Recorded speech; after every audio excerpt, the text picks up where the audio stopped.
2023년 2월 9일 다시 힘든 하루 일과를 시작한다. 오늘은 목요일이다. 아침은 정말로 힘들게 출근했다. 빵과 생수로 시작하여 점심은 닭도리탕을 먹고 저녁은 된장국에 밥을 먹을 것 같다. 화장실은 아침에 잠시 좋았다가 점심에는 그렇게 좋지는 않았다. 뭐가 문제일까? 내가 했었던 알바에 대해 저번 영상에서 대충 이야기한 적이 있을 것이다. 전단지 알바, 대구 백화점 분점에서의 잡부 알바, 그리고 에어컨 청소 알바, 마지막으로 학교에 납품하는 정수기의 필터 교체 알바까지 여러 알바에 대해 이야기를 했었다. 그러나 오늘은 현관문 앞에 붙어 있던 전단지를 보니 전단지 알바를 하던 시절이 떠올라서 다시 그 알바에 대해 자세하게 이야기해 보도록 하겠다.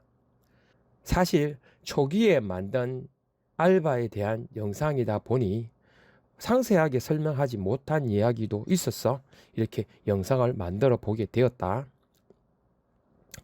참, 이 전단지를 배포하는 것은 불법이라는 것을 알고 있을 것이다. 길거리에서 사람들에게 나눠주기도 하고 사무실 건물이나 아파트에 돌아다니면서 광고 전단지를 붙이는 것은 경범죄 처벌법 제3조 1항 9호에 의거하여 10만 원 이하의 벌금, 구류 또는 과료를 처벌받을 수 있다고 한다. 그런데 전단지를 배포하시는 분들의 대부분은 사회적으로 소외된 분들이 비교적 많다.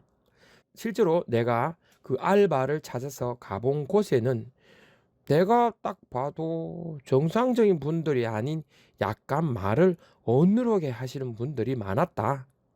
말하지만 오해를 하실 수 있기에 말하는 것이지만 다 그렇다는 건 아니다. 오해를 하지 말아 주시길 바란다. 내가 첫 번째 한 알바는 전단지 알바는 피자 가게였는데 그곳에서는 저녁에는 피자를 팔고 그 전까지는 전단지를 배포하는 일이었다. 당연히 나는 전단지는 배포했다. 총무를 보시는 분도 있어서 그분이 차를 타고 배포할 곳에 내려주면 그곳에서 작업을 했다. 그곳의 사장은 어린 학생들, 그러니까 군대를 아직 가지 않은 학생들에게 이 일을 맡겨보니 정확하게 배포를 하지 않고 남은 전단지를 다 버린다고 말을 하면서 나에게 기대가 크다고 말을 해 주었다. 그런데 그것은 사실 거짓말이었다. 알지 않느냐? 그 달콤한 말, 그런 말 있지 않느냐? 같이 전단지를 배포하던 학생은 거짓말인지 아닌지는 모르겠지만은 부모님이 의사라고 하여 부모님에게 용돈을 받지 못해서 전단지 작업을 한다고 하였는데 아무리 생각을 해도 거짓말 같다는 생각을 안 할 수가 없었다. 전단지를 배포하다가 오늘 정도만 하고는 다 했다고 전단지를 버리는 학생이 바로 그 학생이었다.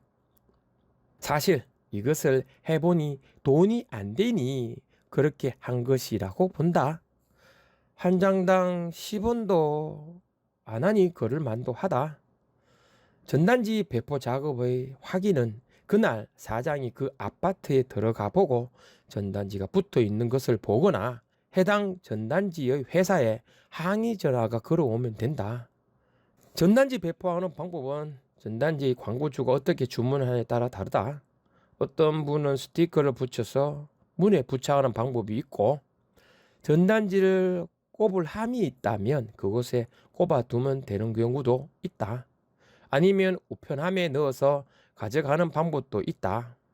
어떠한 전단지는 신문 안에 몇 개를 넣어서 신문과 같이 배달하는 방법도 있다. 신문 안에 들어가는 전단지는 보통 아파트 광고가 주를 이룬다. 그리고 두 번째 가게 된 전단지 배포 업체에서는 아파트와 상가 그리고 빌라로 나누어서 작업을 했는데 오전에는 상가와 빌라 그리고 오후에는 아파트에 전단지를 배포했다.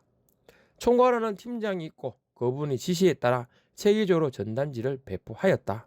그런데 아파트 전단 배포는 각 동을 들어가는 비밀번호를 알아야지 가능했기에 그런 정보가 많은 업체가 유리하였다.